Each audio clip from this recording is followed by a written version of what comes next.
Now, most leaders will agree that trust is important. Why then is there such a lack of focus on building cultures of trust? Because only the best leaders understand the economic consequences of lack of trust in an organization. Think about it this way.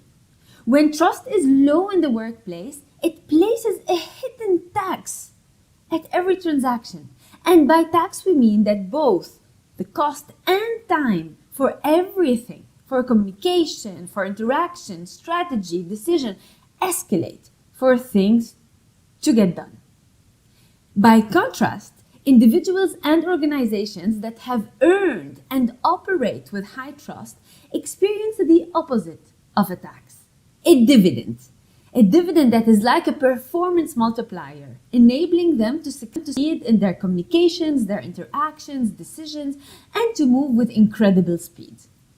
In fact, a recent Watson Wyatt study showed that high trust companies outperform low trust companies by nearly 300%.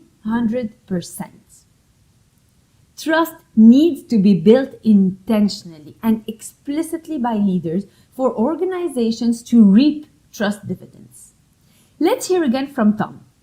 As a leader, being explicit about expecting a culture of psychological safety, inviting a culture of psychological safety, which means that I, as a leader, have to say to my team, I want to hear exactly what's on your mind. We hire really intelligent, gifted individuals into this organization, and the last thing in the world I want you to do is sit there silent in meetings, especially if you're sitting there silent because you're fearful or uncertain about how what you have to say might be received, right? So it's really got to start with a very fundamental, I want to hear the contrarian view. I welcome you asking why. I welcome you pushing back on the direction that I'm communicating, because I know if you're doing that, you're not doing it to irritate me. You're doing it simply because you want the organization to make the very best decision and move forward in the way that's going to maximally benefit the organization. And perhaps when you ask, if I communicate a direction and you ask why, or you say, I think you're missing something, or I don't understand, that conversation that we then engage may inform me. Maybe there is something that I'm missing. Maybe there is a better way. Maybe there is a nuance based on the conversation that we have that will create a better direction for the organization and help us, again, better achieve our goals, which is really all that we should care about at the end of the day. But none of that can happen if I'm not saying, I want to hear what's on your mind. I want you to ask why. I want you to push back. I want you to debate among one another. That's healthy. That's a sign of a healthy, vibrant, trustful culture. And those kinds of cultures can achieve wonderful, wonderful results. And then not only communicating that that's the expectation, but reinforcing it when it happens. That's one of the absolute keys to building trust is, you say you want to hear from us. You say it's okay to ask why or push back. What happens the first time somebody does it? That is the litmus test. And what I've always told my folks they will hear, and what I've endeavored to do is that if someone says, Tom, I think you're missing something, or I just don't quite understand, could you explain it again? Or gosh, I think there may be a different way to view it. The first thing they need to hear from me is thank you.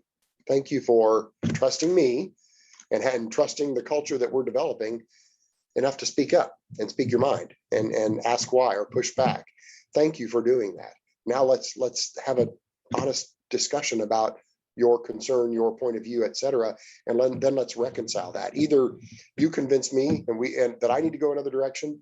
You and I create a hybrid of what I was thinking and what you're thinking, and then that becomes the direction. Or I hear you and I answer your questions and we continue down the track that I was communicating. But even when we do that, first of all, it just affirms for me my thinking and that we're on the right track. And second of all, you as a leader feel heard and you feel trusted and respected and valued, and you've got your questions answered. So now you're ready to go and maximally push on the wheel and help the organization achieve its goals. So those are a few things that just have to be repeatedly played out: an expectation of psychological safety and building trust, and then a reinforcement when those crucial moments happen, when somebody does speak up or raise their hand, that they are not reprimanded or shut down, but in fact, thanked and listened to and heard in the conversation.